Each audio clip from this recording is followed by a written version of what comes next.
அனைவருக்கும் சாந்தியம் சமாதானமும் முதலாவதாக welcome to Nisha Suja Tamil channel. இன்றைக்கி நம்ம சேனலில் பார்க்க போகிற வீடியோ என்னென்னு பார்த்தீங்கன்னா பேபிகார்ன் ஃப்ரை தான் பார்க்க போகிறோம்.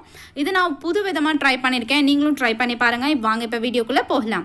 இந்தளவுக்கு நான் வந்துட்டு பேபிகார்ன் எடுத்துட்டேன். இங்கே பாருங்கள், நான் எவ்வளோ பொடுசாக கட் பண்ணுறேன்னு சொல்லிட்டு நீளமாக தான் நான் வந்து கட் பண்ணுறேன். ஆனாலும் ரொம்ப சின்னமாக கட் பண்ணுறேன். ஏன்னு கேட்டிங்கன்னா அப்போ தான் நல்லா கிறிஸ்பினஸ் வந்துட்டு நல்லா வரும். ரொம்ப அப்படி ஃபுல்லாக போட்டிங்கன்னா அவ்வளோவா இருக்காது.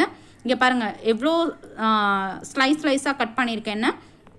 இப்போ நான் இதை என்ன பண்ணுறேன் அப்படின்னா, ஜஸ்ட்டு ஒரு கொதிக்க வச்ச தண்ணியில் ஜஸ்ட்டு முக்கி மட்டும்தான் எடுத்தேன். நான் வேகலாம் வைக்கலைங்க, ஜஸ்ட்டு வந்து பாயில் பண்ணிவிட்டு வாட்டர் பாயில் பண்ணிட்டு முக்கி வந்து இதை நான் எடுத்துகிட்டு வடிகட்டி வச்சுட்டேன். அதுக்கப்புறமா நான் என்ன பண்ணியிருக்கேன் அப்படின்னா, கார்ன்ஃப்ளவர் மாவு நீங்கள் எவ்வளோ அதாவது பேபிகார்ன் எடுக்கிறீங்களோ அதுக்கு தேவையான அளவுக்கு நம்ம வந்து ஒரு கிரேவி பதத்துக்கு வந்துட்டு நம்ம இதை போட போகிறோம். சரிங்களா? நான் கார்ன்ஃப்ளவர் மாவு சேர்த்திருக்கேன். அதுக்கு கூட தேவையான அளவுக்கு உப்பு, அதுக்கப்புறமா ரெட் சில்லி பவுடர், நம்ம வர மிளகாத்தூள், இது வந்து நான் ஆட் பண்ணியிருக்கேன். இது கூட பார்த்தீங்கன்னா பெப்பர், மிளகுத்தூள் வந்துட்டு நான் வந்துட்டு ஆட் பண்ணியிருக்கேன். நீங்கள் உங்களுக்கு தேவையான அளவுக்கு நீங்கள் கரம் மசாலா டேஸ்ட் உங்களுக்கு பிடிச்சிருக்குன்னா நீங்கள் அதை கூட ஆட் பண்ணிக்கலாம். எனக்கு அந்த டேஸ்ட் பிடிக்காது, அதனால நான் வந்து அதை ஆட் பண்ணலை. ஓகேங்களா?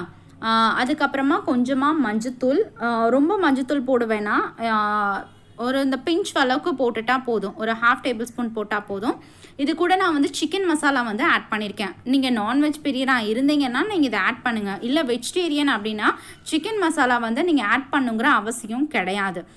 ஓகேங்களா? இப்போ இந்த இன்க்ரீடியண்ட் எல்லாத்தையுமே நீங்கள் என்ன பண்ணலான்னா நல்லா கரைச்சிக்கணும். அதாவது அந்த கட்டி இல்லாமல் வந்துட்டு நீங்கள் நல்லாவே வந்துட்டு அதை கரைச்சி விட்டு ஒரு லிக்விட் ஃபார்ம் வந்துட்டு வரணும். அதாவது லிக்விட் கன்சிஸ்டன்சி வரணும். ரொம்ப திக்காக பஜ்ஜி மாவு அளவுக்கு நம்ம வந்து போட தேவையில்ல, பனைய தேவையில்ல. நம்மளுக்கு வந்து ஏதோ இதை பார்த்தீங்கன்னா தெரியும் உங்களுக்கு எந்த அளவுக்கு நான் கரைச்சிருக்கேன்ட்டு. இதே அளவுக்கு வந்துட்டு நீங்களும் வந்துட்டு உங்கள் வீட்டில் தண்ணி சேர்த்து கரைச்சிக்கோங்க. கரைச்சிட்டு இதுக்கப்புறமா நம்ம அந்த கார்ன் நல்லா வடிகட்டி வச்சுருக்கோம் இல்லையா, ஸோ அதை வந்து இப்படி டிப் பண்ணிவிட்டு நீங்கள் ஒன்றா தான் போட்டு ஃப்ரை பண்ணணும். எல்லாத்தையும் ஒன்றா போட்டு முக்கி பரட்டி எடுத்துடாதீங்க, அப்போ வந்து உங்களுக்கு கிறிஸ்பினஸ்ஸே கிடைக்காது. இப்போ பாருங்கள், நல்லா உங்களுக்கு வந்து பொரிஞ்சு சூப்பரான ஒரு நல்ல மொறுங்கிற ஒரு ஸ்நாக் மாதிரி வந்துடும்.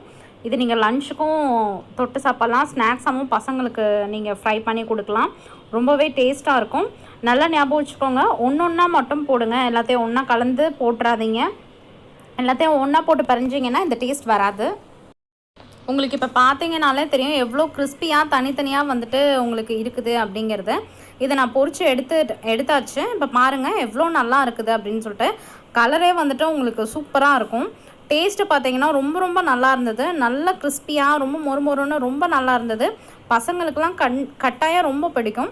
கண்டிப்பாக நீங்களும் இந்த ரெசிபியை வீட்டில் ட்ரை பண்ணி பாருங்கள். ட்ரை பண்ணி பார்த்துட்டு எப்படி இருக்குது அப்படிங்கிறத கமெண்ட் பாக்ஸில் உங்கள் கமெண்ட்டை லீவ் பண்ணுங்கள்.